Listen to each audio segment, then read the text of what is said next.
Welcome back to my channel for a Sony Alpha episode I'm really looking forward to, because in this episode I will unbox my brand new, still sealed Sony a7R Mark VI, and that's the newest camera Sony just announced. I think the market release, the start of sales, will be 4th or 5th of June. I got this camera significantly earlier from Benny Graziano from the Sony Center in Zurich. So many thanks, Benny.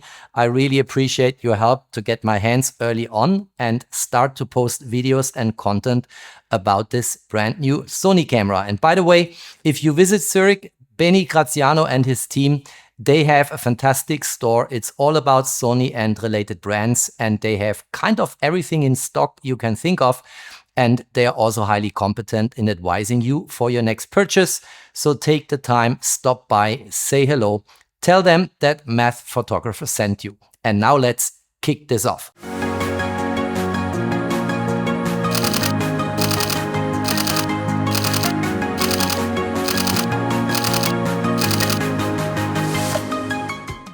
If you have not yet subscribed to my channel, please do so. Subscribe, hit the notification bell, support my work and my content. Many thanks. All right, Sony Alpha 7R Mark VI. And actually, as a matter of fact, the longest video you find on my channel is about tips, tricks, settings, tutorial type advice on the predecessor of this camera, the a7R Mark V. It's a video more than 2 hours long, and it's by far the longest content I ever published, but it was also well received by the community. And I'm really looking forward to get my hands on this camera. There will be, besides all the other content I'm typically posting on the channel, on Leica, Hasselblad, Fuji, Nikon, what have you, there's always more to come. I will from time to time feed in videos about the brand new a7R Mark VI, and we'll look into all the things I typically consider with high diligence on the channel. We'll go into daylight shooting, test image quality. We'll go into night shooting, test long exposures. We'll look into dynamic range, of course. We'll look into rolling shutter effects if we shoot with electronic shutter. We'll look into various features, and of course, if I find the time, but for sure I will take the time, I will come up with a lot of tips and tricks which you can use when you consider buying this camera as your primary camera, and of course is clearly a pro camera what I have here in my hands. Of course, we need to open the seal now, and for this, drums and whistles, I need my Swiss tool. Listen to the sound. Boom, here we go. And now we can cut this open and in this way get the unboxing kicked off. Let's see. Oh, this is interesting here. Probably I need the tool once more. See, here we go. I don't want to damage the box. Let's get this away and let's have a look what we find inside. And for sure, there is a bunch of stuff and I'm super curious. So first of all, we have here a lot of paperwork, and Sony is actually one of the brands who still provide printed help guides here. Kind of a manual. I typically have them as a PDF on my MacBook Pro and also in the Books application on my iPhone. But if you want to read classic paper stuff, you get a little bit of guidance already here in paper form. Let's open this further up. Let's see what we have. Here we have, let's see. You can't smell it from outside. Okay, this is if you want to get your cable salad tidied up. And if you use, for instance, USB-C or HDMI cables on the camera, you can organize them with this accessory here. Then we have here a charger, for sure. Here we go. And what I really appreciate is that a charger is included. And here I really want to give a shout out to Sony, because most camera brands I know, in particular Leica and Hasselblad, they don't really give you a docking station for batteries. But here it is, and it's, by the way, for 2 batteries. And this is super convenient because then you can charge 2 batteries at the same time and have probably, let's check later in the specifications, about 2 times 700 shots still images capacity for your shooting. Very nice. It also has indicators here. and you see the status. This is a very nice accessory to be included right in the box, so you don't have to pay in addition to the camera, which is already expensive gear. Let's see what else we have. I think this is the camera. We get it out. Quite some weight. And here we go. It's typical Sony Alpha 7 style, Alpha 7R. I'm sure it tells us here that it is the Mark 6. If you have a look here, Alpha 7R Mark 6. We have here the sensor plane, the marker for the sensor, and all in a beautiful camera. We are going to explore now step by step. We also have a shoulder strap here, if I see this correctly. An Alpha 7R Mark 6 authentic dedicated shoulder strap in a black leather finish. And then of course we have a battery. They don't give you a spare battery because the box is now empty if you look here. So let's have a look at the battery and also combine it with some bad news. This is a brand new battery and it's a lithium-ion battery.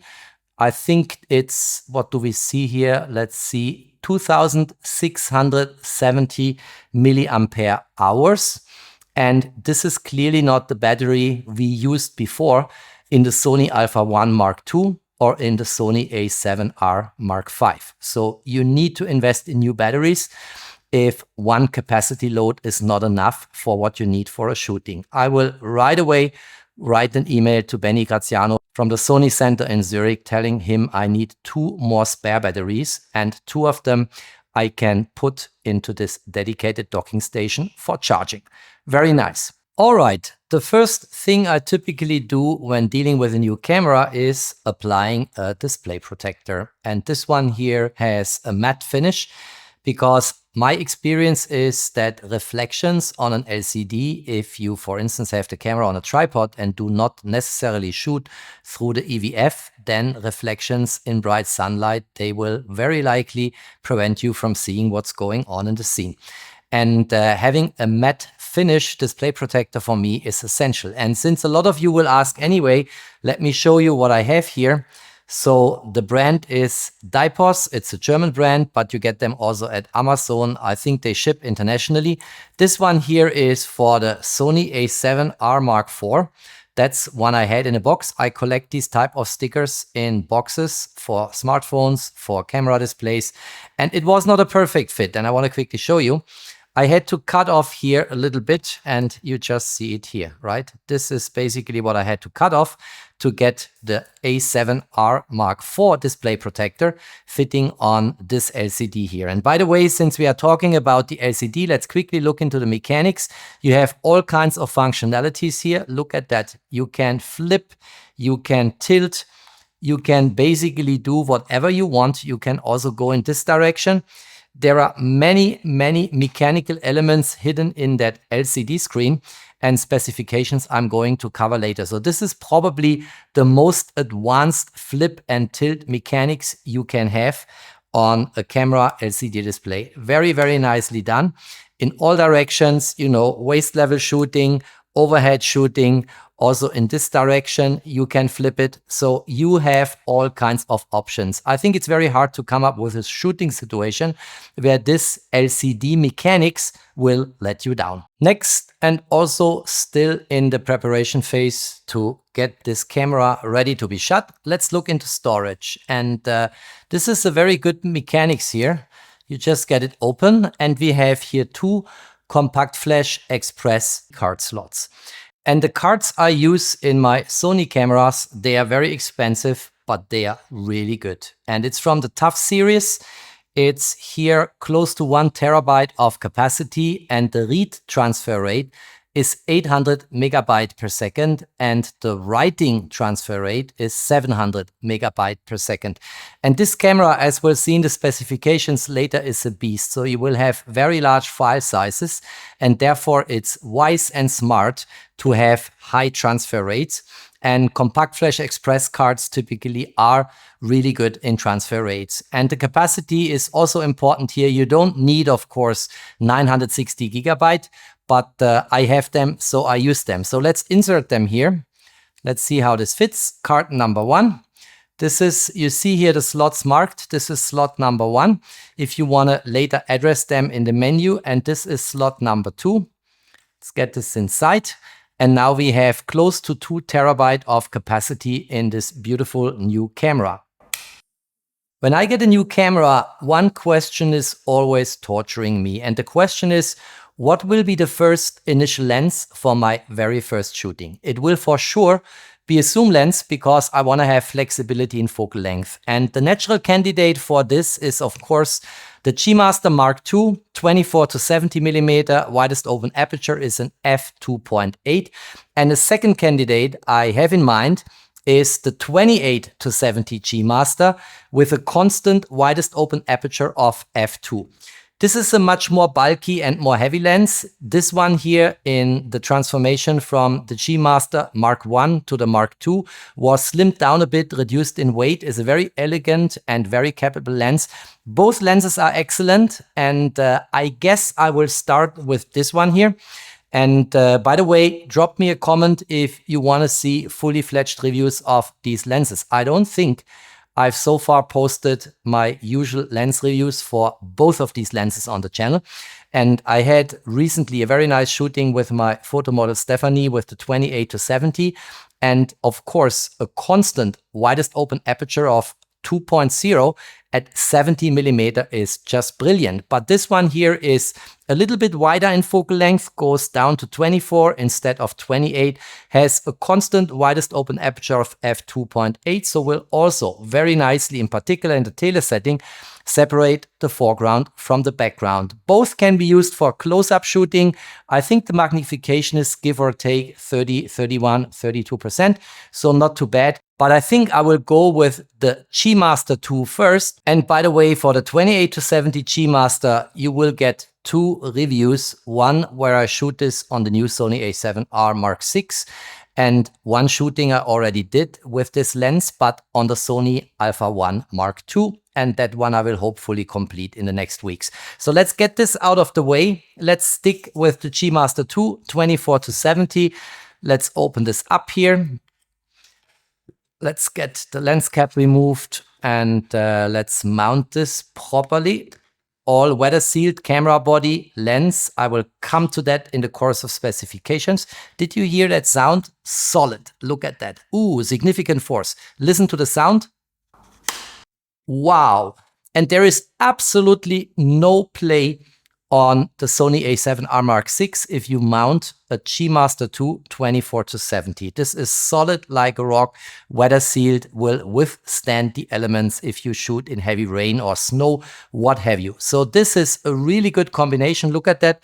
Looks elegant, is much smaller than if I would have mounted the 28 to 70. This is much more bulky, much more heavy. I think I made the right decision. We start with this one here and enjoy our first shooting. Now, the last thing I need to do, of course, is inserting the battery. So let's get this open here.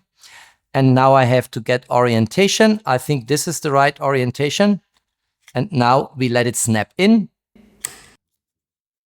And here we close the battery compartment door, and then we are good to go. I will charge this in the camera body and will use this 2 battery docking station for the 2 spare batteries I will order right away from Benny Graziano from the Sony Center in Zurich. Before continuing to play with this new Sony camera here in front of me on the table, let me provide a quick download, not a battle of specifications, but a quick download of the essential differences between the a7R Mark V, the Mark VI, and the Alpha 1 Mark II.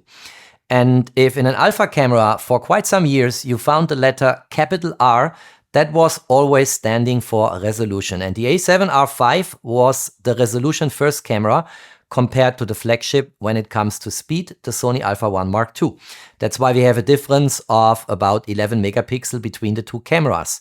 And the a7R Mark VI now is kind of taking everything we saw on the a7R V to a significantly higher level, because it adopted the stacked sensor design from the Alpha 1 Mark II.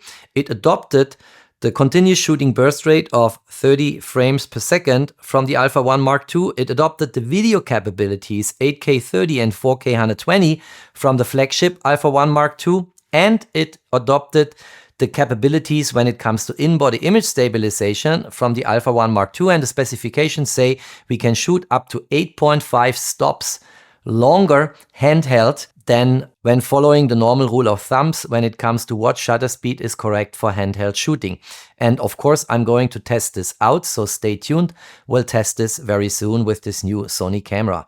In terms of electronic viewfinder, they have the same specifications. All three have an OLED EVF with a resolution of 9.44 million dots. The battery, as I showed you already, has a completely new design, has updates in all the specifications, and unfortunately, someone like me who has a lot of these NP-FZ100 batteries has now to switch and upgrade to an NP-SA100 battery. And I already ordered, as I indicated before, 2 spare batteries from Benny Graziano from the Sony Center in Zurich. And if you look at the strengths of these 3 cameras, the A7R5 was basically presented as the image quality higher resolution camera, pure in detail and giving you the best representation of the scene in front of the camera.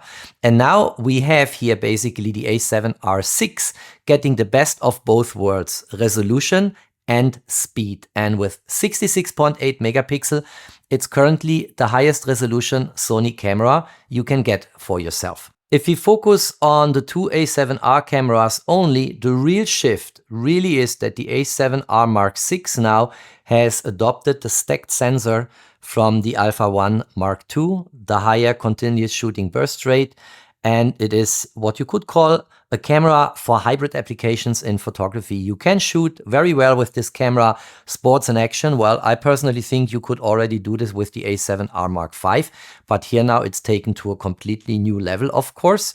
And it is also in terms of resolution about 10% higher than what we had on the predecessor. And I should not forget, the readout time of the sensor of the A7R Mark VI is now dramatically faster. And that is very important because if you want to shoot with electronic shutter, you will avoid rolling shutter effects very likely.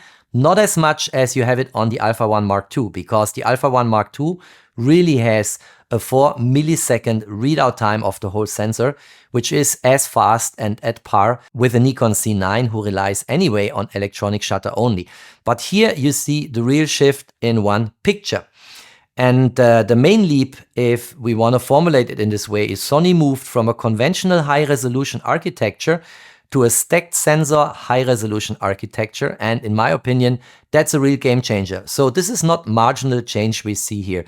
This is really significant.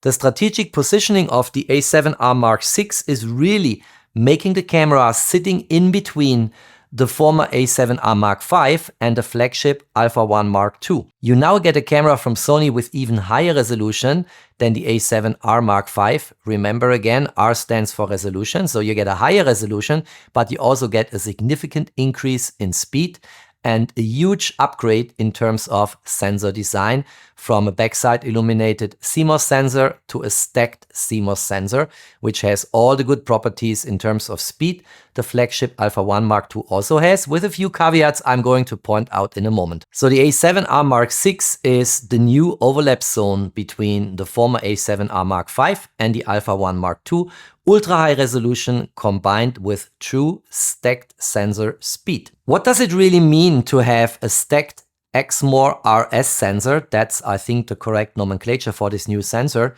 in the A7R Mark VI compared to a conventional backside illuminated sensor. Well, you have much lower rolling shutter effects, you have a stronger autofocus refresh, you have better blackout-free shooting if you shoot in continuous burst mode, you have superior silent shooting, and you have stronger video readout. So you have in all components from all angles a significant upgrade, and I'm repeating myself, this is not marginal, this is really huge what we see here in the shift between the A7R Mark V and the A7R Mark VI. And for action photography and silent shooting, architecture indeed matters more than megapixels alone. But don't forget, the new A7R Mark VI also has a 10% higher resolution than its predecessor. The application areas are pretty clear. The A7R Mark V for me always was a perfect landscape and fine art camera, and you find a bunch of videos about this camera on the channel, and as I mentioned before, also my longest ever video tutorial, how to handle the camera, how to operate it, how to customize it, and how to master these many menu entries and sub-menu entries. The A7R Mark VI now is even better than its predecessor for wildlife, for shooting animals, for shooting sports in action. It's a hybrid professional camera. It combines an even higher resolution with stacked sensor speed. And the Alpha 1 Mark II will remain to be the flagship camera. And I don't think that the A7R Mark VI is yet in all aspects at par with the Alpha 1 Mark II, and I will provide a few more data points of that in a moment. So it's the most interesting all-rounder if you look at the Alpha 7R Mark VI, if you want to have everything. High resolution, speed, top modern sensor design, continuous shooting burst rate at a level which keeps pace with sports and action. And then the A7R Mark VI is the camera to go to. And if you now look only at the A7R Mark VI versus the Alpha 1 Mark II, you will still see significant advantages of the Alpha 1 Mark II when it comes to speed, because you have different speed buffer limits, you have flash and shutter constraints, which are still superior on the Alpha 1 Mark II. So you should not think that Sony presents the Alpha 7R Mark VI in a way that it can replace the Alpha 1 Mark II or become the new flagship camera in the Sony Alpha camera lineup. No, that's not the case. The Alpha 1 Mark II will remain to be the flagship camera in this Sony Alpha camera universe. Talking for a moment about pricing, the A7R Mark V, I just looked up the recent pricing at B&H in the US. We have about $3,300. The A7R Mark VI is positioned at $4,500, so about $1,200 more expensive.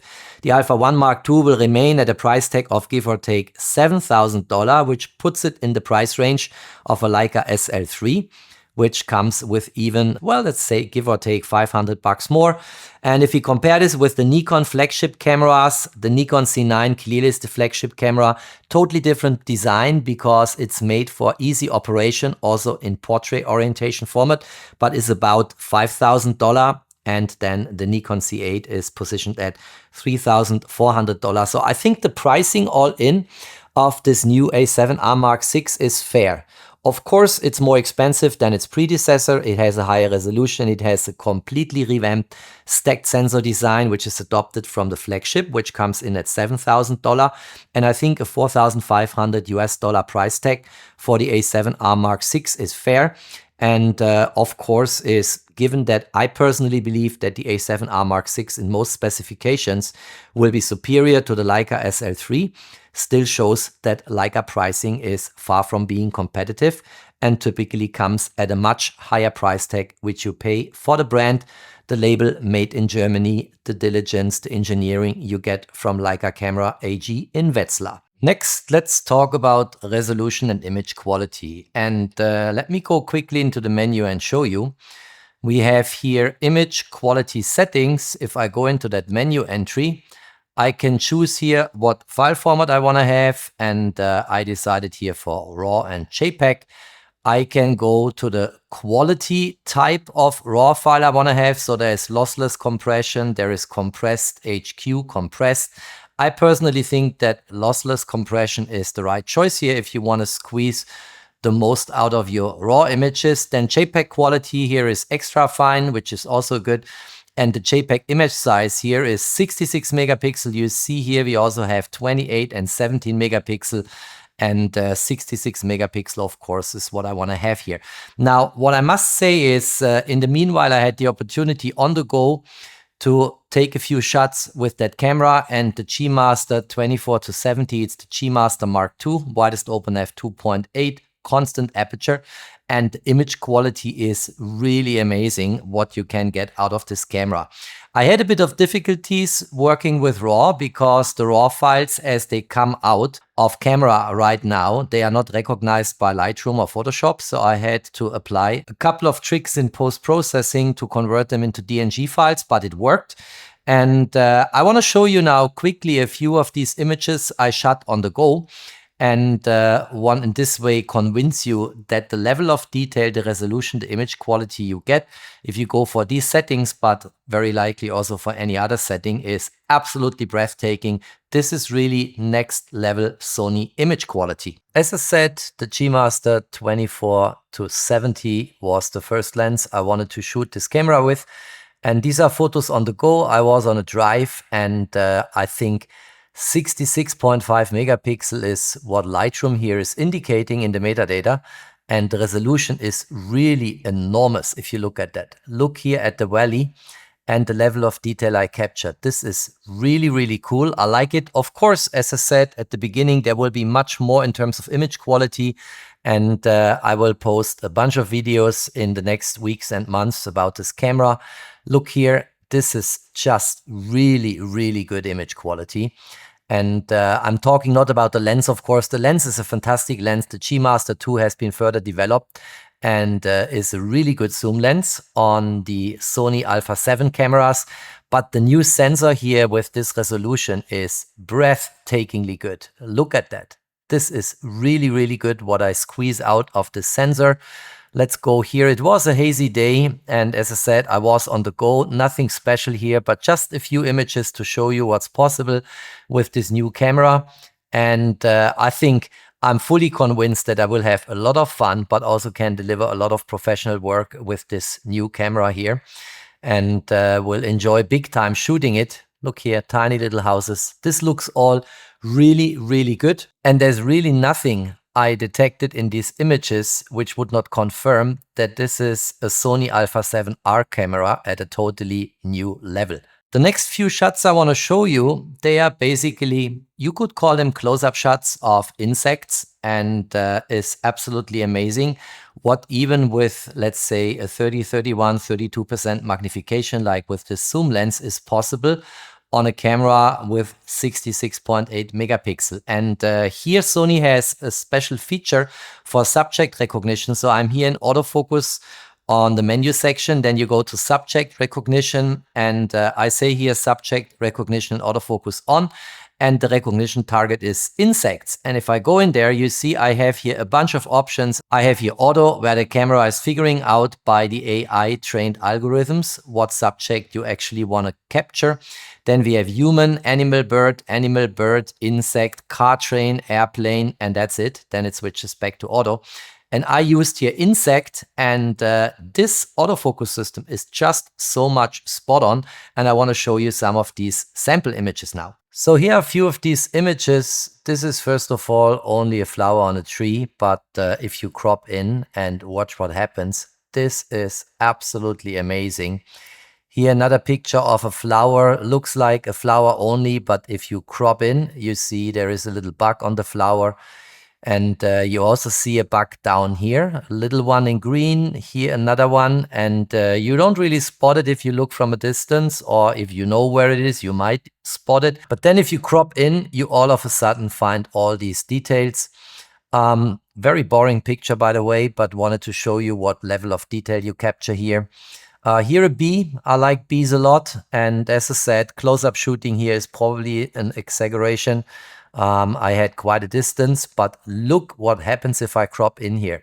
This is really an amazing level of detail this sensor is producing here. Here a butterfly remote on a tree or a bush here, but if you crop in, comes and reveals itself. Here another one, look at that. Here another one. And here I think this is also a very nice picture, again with a distance of probably 1.5 meters shot. And if you crop in, look at that. Very nice. Goodness all over the place with this new Sony a7R Mark VI. And of course the G Master 2 24-70, which strictly speaking is not a macro lens, but is close-up capable. Look at that. You crop in here, you see a lot of green, then you crop in, and your field of view gets filled with blue goodness. Very, very nice. What else do I want to mention? Well, we have here, according to specifications, up to 16 stops of dynamic range. Of course, dynamic range is something I want to test. I do this typically for practical live applications in a way that are underexposed by 1, 2, 3, 4 stops, overexpose, and then try in post-processing with the exposure slider in Lightroom to correct for underexposure and overexposure, and then see if I can recover everything, detail in shadows, detail in highlights, and so on. We have pretty good developed, stable, accurate auto white balance here, which is important, of course. If a camera has a tendency to mess up the auto white balance, you have more work in post-processing. Let's also quickly look into ISO range, what we have here. Let's go to the menu, and you see in the menu, you go to the exposure section.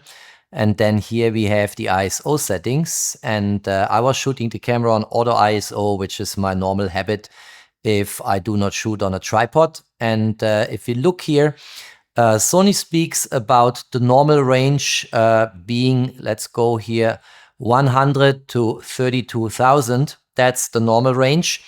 And they also call the extended range then, if you go down to 50 here. So let's go back to 50. And here you can actually climb up to 102,400. That's the extended range. And whenever Sony in the past spoke about the normal range, the normal shooting range for still images, here, as I said, 100 to 32,000, then this also very likely means that the native or base ISO of the camera is actually an ISO of 100. And if you go down to an ISO of 50, that is generated by highlight compression and is not the base and native ISO. So normally not the lowest value is automatically the native and base ISO, and if they call it extended, then very likely an ISO of 100 is the native base ISO of this camera, where you get the cleanest signal from the sensor and achieve the highest dynamic range. In terms of shutter speed, that's also something I want to quickly show live here on the camera. We cannot go as fast as on the Alpha 1 Mark II, which is fully captured by the presentation I showed you before, where I compared this new camera with its predecessor and the Alpha 1 Mark II. The Alpha 1 Mark II will remain to be the flagship camera in the Sony Alpha lineup.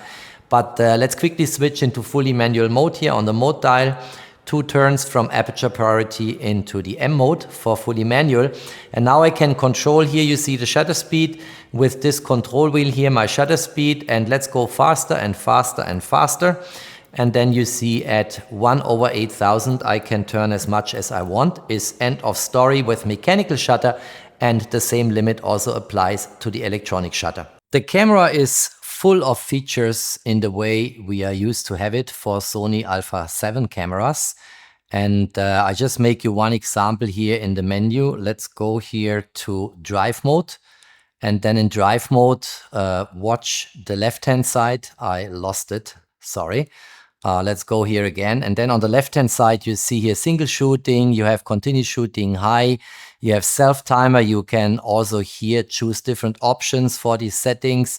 Then you have bracketing, you have here focus bracketing, and focus bracketing is something I really appreciate for macro shooting. You have white balance bracketing, you have dynamic range bracketing, you have all kinds of features.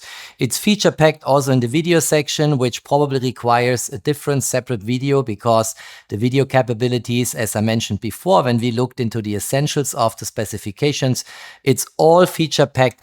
This camera is full of functions which you can explore over time and then use for your benefit in all kinds of shooting situations.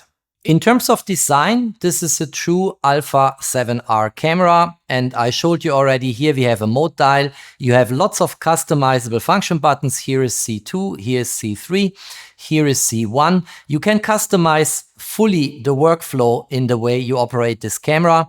And as I said before, I will very likely do a fully fledged tutorial, tips and tricks, things you can use. You have here the still image switch, then you go here, look here to video mode, and here you have, for instance, slow motion functions or time-lapse functions in the video mode. And you have here an instant recording button, on-off switch, shutter release button. You have here the joystick, which is very convenient, where you can move your field. You see here, just press it again and it goes back to the center of the frame. You have here all kinds of ports. I show you just two of them. And if you look here at the USB-C ports, this is port 1, this is port 2. Both can be used to connect the camera to a computer. I typically use USB-C port 2 for charging the battery in camera, but USB-C port 1 is actually a high-speed connection port if you use the correct cable. So it goes up to 10 gigabit per second and USB 3.2, which is very cool for tethered shooting and very fast data transfer between the camera and your computer. So this is well done. And the other port I wanted to show here is a full-size HDMI port, which is also very convenient. For instance, if you want to connect an Atomos Ninja 5 or 5 Plus, what have you, you have here all the connections you need. And in this way, I think in terms of accessories you can use on this camera, there are almost no limits. Everything I can think of is possible. There's one feature when it comes to the design of the camera body and buttons, which I really want to show in addition. And it's this tiny little button here, which has a bulb, a light bulb as an icon inside. And if I press this, some of the most essential buttons on the rear side of the camera will get illuminated. Have a look. Now you see, of course, the white letters on these buttons, but if I press the button, I count down from 3, you will see how these all of a sudden get illuminated. 3, 2, 1, boom. You see it, how the light comes in, and these are the most essential buttons like FN, for instance. Then it switches off after a while automatically. Watch my thumb again here next to the FN button. I do it once more. You see it, how it's illuminated, and that's a pretty cool feature, I think, for night shooters like me. I really love spending hours at night shooting cameras on a tripod. And with this feature, you don't need a torch. You know exactly where to get your fingers on if you want to steer and operate the camera. Very well done, Sony. Let's do it again. Watch again the FN button here and the autofocus on button and see how the illumination comes into play here on these buttons on the rear side of the camera. Very cool.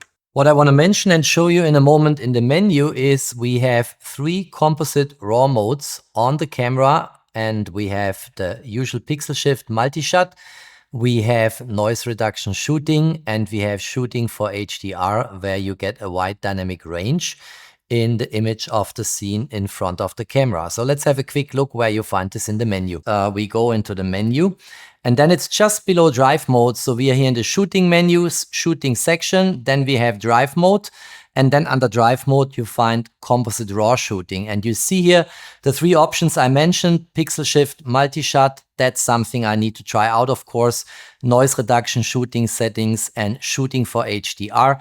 These are the 3 functions I just mentioned. And here you find them in the menu. All right. That's my introductory video to the new Sony a7R Mark VI. Truly a remarkable camera, not marginal change from the predecessor, the Sony a7R Mark V, but really significant change in the way I explained in this video.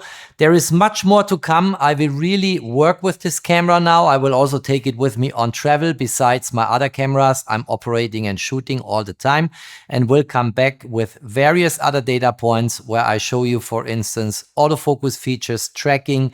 You know, we have enhanced AI-based learning algorithms implemented and embedded here in this camera.